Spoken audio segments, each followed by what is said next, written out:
呢幾張都係我嘅收藏品，雖然咧係近代人，但係我覺得佢咧都寫得唔錯。寫呢個《心經》，將佢分成4條幅，咁就話用呢個叫做瘦金體嘅字體嚟到書寫嘅。咁呢度咧就有一張係清朝嘅文人畫嘅竹，同埋一個明朝嘅一個都相當大名嘅畫家咧，叫做藍英。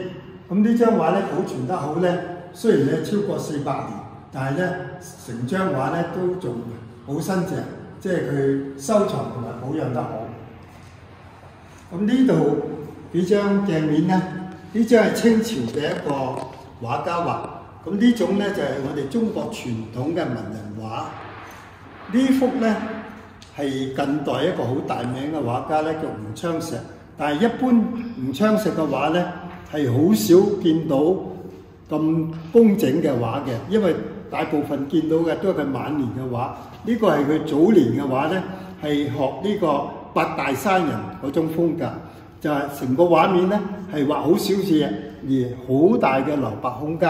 咁呢啲構圖咧就係唔係一般畫家係有呢個膽量嚟到畫呢個咁樣嘅空間構圖嘅。咁呢個吳昌碩咧就係齊白石之前嘅上一輩有名嘅畫家。咁呢個雪景咧係墨色層次畫得好溫潤嘅。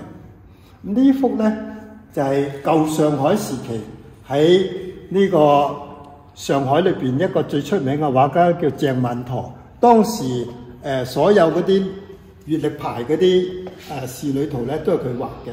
咁佢呢幅畫嘅特色咧就話佢畫一個古典嘅人物，就係畫俾佢嘅好朋友咧叫杜月笙。咁杜月笙咧係舊上海出名嘅一個人物。